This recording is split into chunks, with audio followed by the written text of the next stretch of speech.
बिस्मिल्लाहिर्रहमानिर्रहीम। शहज़ाद उमरानी तरफ़ां सिक भरियो सलाम क़बूल पे। मां उमेद थो कयां त तव्हां सभु ख़ैरियत सां हूंदा, अल्लाह जे अमान में हूंदा। आमीन।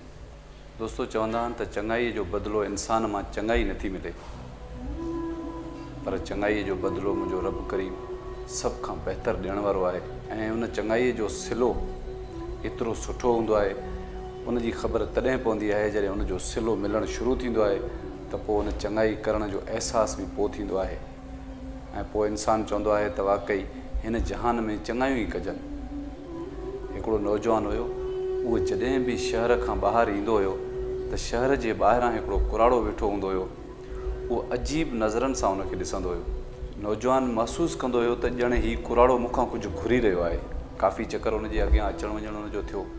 हिकिड़े दफ़े उन नौजवान उनजे भरिसां वेही उन खां हाल मालूम कयो। उन कुराड़े ॿुधायो त मुंहिंजो जान में जेका सत आहे उहा कोन्हे, कमाइण जहिड़ो आहियां कोन। ऐं उन ॿुधायो त मुंहिंजा बचा बुख ते आहिनि, कंहिंखां घुरी बि नथो सघां।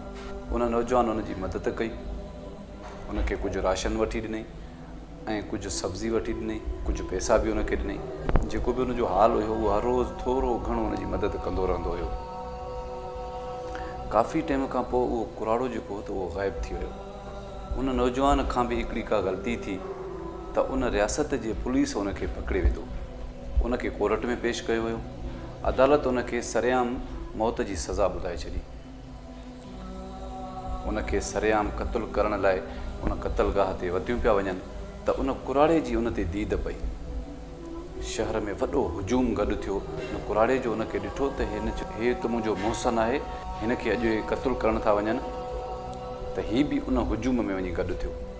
जीअं उन क़तलगाह ते पहुता त उन कुराड़े रड़ कई त हाय असां अॼु छोरा थी वियासीं, अॼु असांजो बादशाह जेको आहे त फ़ौत थी वियो। ईअं ॿुधूं त सॼी ख़ल्क़ जेका आहे त उहो बादशाह जे महल ॾे भॼणु शुरू थियो। उन पुलिस वारनि बि उहो नौजवान मुजरिम उते छॾे बादशाह जे महल ॾे भॼणु शुरू कयो। सभु जॾहिं मैदान ख़ाली थी वियो त कुराड़े उन जा ज़ंजीर टोड़े पाण ज़ंजीर हथ में रखी उन छोकिरे खे भॼाए छॾी ऐं पाण उते वेहिजी वियो। पुलिस वारा ऑफिसर सभु उते जॾहिं बादशाह वटि पहुता, बादशाह त सलामत वेठो आहे, उहो त ख़ुशि आहे। बादशाह खे जॾहिं ॿुधाई ऐं कुराड़े हीअं ॿुधायो त बादशाह खे ॾाढो गुस्सो आयो। बादशाह फ़ौरन तलब कयो त इनखे मूं वटि पेश कयो वञे।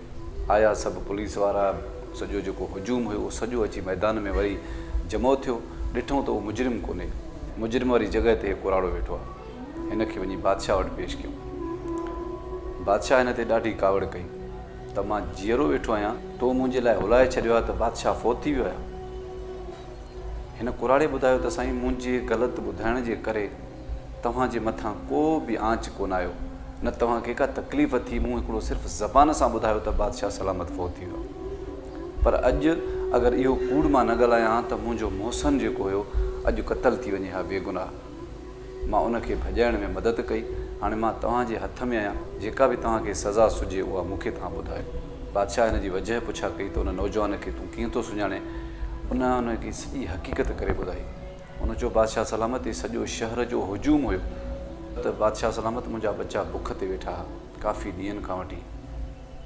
मुंहिंजी जान में का सत कोन हुई जो मां को कारोबार करे पंहिंजे बचनि खे पाले सघां। अकेलो हुयुसि ऐं कंहिंखां घुरी बि न पियो सघां। इन जे करे सॼे शहर जे विच में उन नौजवान मुंहिंजे अखियुनि जी मायूसी सुञाती ऐं मूंखे उन पंहिंजो राशन वठी ॾिनो ऐं उन मुंहिंजी मदद कई, मुंहिंजे बचनि खे मरण खां बचायो। त बादशाह सलामत, इहो मुंहिंजो मोहसिन थियो या न थियो? बादशाह सलामत हुकुम कयो त उन नौजवान जे सॼी जेका बि जांच कई वञे त वाक़ई उहो बेगुनाह आहे या न। सॼे रियासत जी पुलिस जांच कई त उहो नौजवान वाक़ई बेगुनाह हुयो। उनखे बादशाह सलामत जे अॻियां पेश करे उनखे आज़ादु कयो वियो। ऐं जॾहिं बि उन नौजवान पुछंदा हुया त तोखे सज़ाए मौत हो, तूं बची कीअं आहीं? उन नौजवान ॿुधायो त मूंखे पंहिंजी चङाई जेको आहे त बचाए विधो आहे। ऐं जंहिं कुराड़े सां मां चङाई कई उहा चङाई मुंहिंजे अलाह वटि पहुती, अलाह जे बारगाह में क़बूल थी। उन चङाईअ मूंखे बचाए विधो। दोस्तो, हिन कहाणी जो मक़सदु इहो आहे त तव्हां जॾहिं बि कंहिंसां चङाई कंदा आहियो त इहा आम चवाणी आहे त चङाईअ जो सिलो जेको आहे त मंदाई मिलंदो आहे। उहो सिर्फ़ु इंसाननि में तव्हांजी कयल चङाई जेका अलाह वटि जंहिंजो रुतबो थो ठहे उहो शायदि तव्हांखे तॾहिं ख़बर पवंदी जॾहिं तव्हांजे मथां वक़्तु अचे, मुसीबत अचे ऐं उन मुसीबत तव्हां खां ओचिते टरी वञे, तव्हां सम्झी वञो त इहो तव्हांजी चङाईअ जो सिलो आहे। हमेशह चङाई कंदा रहो, अलाह जे बारगाह में तव्हां जूं चङायूं क़बूल थींदियूं रहंदियूं ऐं तव्हां काफ़ी मुसीबतनि खां, बुरे वक़्तनि खां बचंदा रहंदव। अगरि मुंहिंजे चैनल ते तव्हां नवां आहियो त मुंहिंजे फेसबुक पेज खे फॉलो कजो। अगरि मुंहिंजो वीडियो पसंदि अचे त पंहिंजे दोस्तनि सां ज़रूरु शेयर कजो। मूंखे कंहिं नए मौज़ू, नए वीडियो ताईं ॾींदा इजाज़त। अल्लाह निगहबान।